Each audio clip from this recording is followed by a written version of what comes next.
The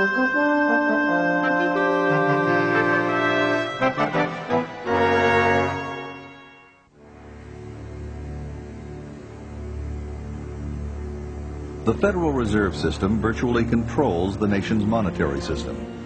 Yet it is accountable to no one. It has no budget, it is subject to no audit, and no congressional committee knows of or can truly supervise its operations.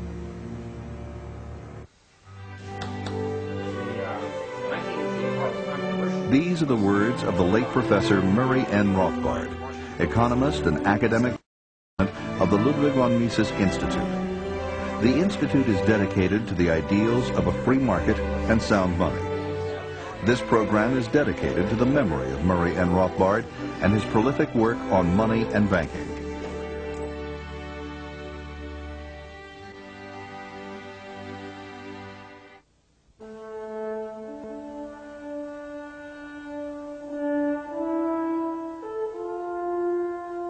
For more than 20 years, the living standards of middle-class Americans have steadily declined.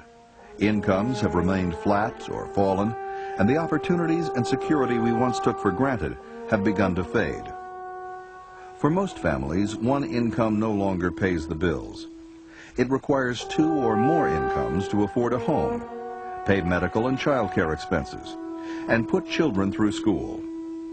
Unless present trends change, young workers are unlikely to ever live as well as their parents. Good jobs with a future are harder to come by. Education doesn't count for what it once did. Taxes continue to rise, while Social Security is going bankrupt. Private pensions are no longer reliable.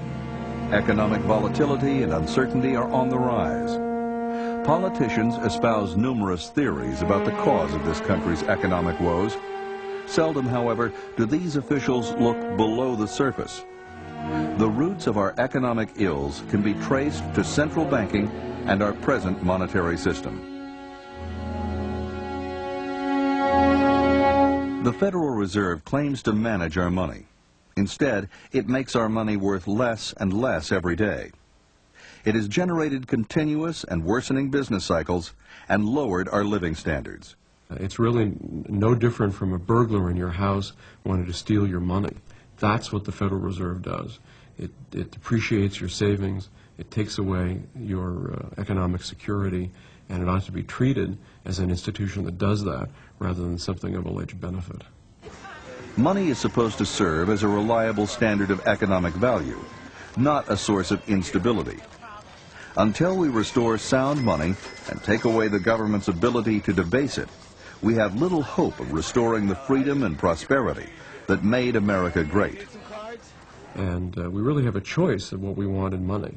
Do we want money that's going to be losing its value every year, or do we want money that's going to be gaining in value? If you are happy with your money losing value, then you want the present system. If you want money to increase in value, then you want a gold standard.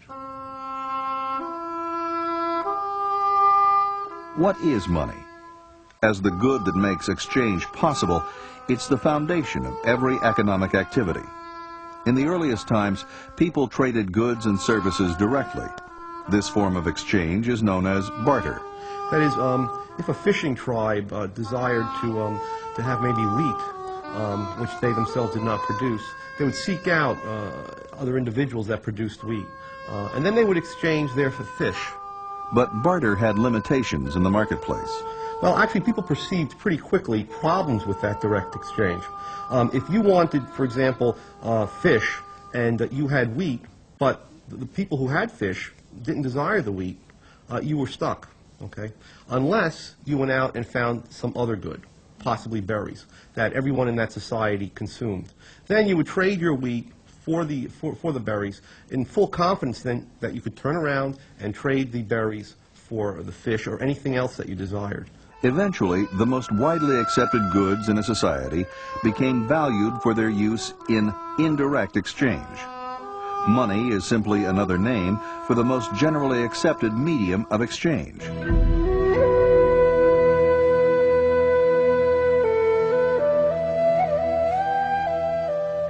Throughout history, many goods have served as money. Feathers from the Quetzal bird were used for exchange by the Mayan Indians up to the 15th century in Central America. Tea leaves compressed into bricks were traded in East Asia through the 1800s. Wampum shells were money to North American Indians, while early American colonists traded beaver pelts, which had a high value both at home and abroad. Metal coins first emerged in Greece and Asia Minor during the 7th century BC. Gold and silver were valued for their use and beauty in jewelry and the decorative arts. They were durable, easily divisible, and limited in supply. These precious metals also had a high value-to-weight ratio, making them easily transportable. You might think back, or we can think back to a time when iron was used as money, for example, in Africa. But imagine going into Sears Roebuck and trying to purchase, let's say, a lawnmower for $350. That would take a ton of iron, whereas it would only take an ounce of gold. In 1536, less than 50 years after Christopher Columbus set foot on American soil, a Spanish mint in Mexico City struck the first coins made in the New World. These silver coins eventually found their way into the British colonies. Great Britain's mercantilist policies deliberately tried to keep precious metals out of America, so the Spanish milled dollar became the unofficial currency. It was often divided into 8 pieces for smaller transactions, hence the term pieces of 8, with 1/4 of the coin being 2 bits. In 1792, Thomas Jefferson adopted the dollar as this country's official monetary unit. He looked around, he investigated to see what were the American people using as money, and that was the dollar. And so that's why that dollar became the standard of the United States. And we went onto a gold and silver standard and started minting gold coins with the American Eagle, $10 gold coin. Jefferson, in particular, spoke eloquently of the dangers of paper money. During the War for Independence, the Continental Congress printed vast sums of paper money out of thin air to finance the Army. The diluted money supply naturally depreciated to almost nothing, leading to the phrase, "not worth a Continental." The people who held on to these notes, who tended to be patriotic Americans, concerned about, wanted America to be free of British control, lost everything. Whereas the Tories, who wanted nothing to do with this American government money and immediately got rid of it, were benefited. And Peloton Webster, the first American economist, and others who looked at this saw that this paper money, unbacked by gold, was extremely dangerous. As early as the 16th century in Europe, goldsmiths stored gold coins for their customers for a fee and issued receipts for the gold to the depositor. Thus began the use of paper as money. In other words, if you came in and deposited 10 ounces of gold for safekeeping, you got back receipts in the amount of 10 gold ounces. Okay? And those receipts entitled you to instantaneously redeem that gold. These receipts soon became widely accepted as a means of exchange, since it was easier and safer to use the receipts for significant transactions. This was the origin of banknotes as money substitutes. These first bankers then took this process one step further. In effect, if the goldsmith had 1,000 ounces of gold and 1,000 ounces of legitimate receipts being held by the depositor of that gold, he could increase his profits by merely printing up another 1,000 ounces worth of receipts and lending them out. Okay. In which case you would effectively get 50% reserve banking or fractional reserve banking. Only a fraction, 50% of the receipts were now backed by gold. There was no longer a 1-to-1 ratio of paper to gold. Now there could be 3 or 4 pieces of paper in circulation for every unit of gold in the vault.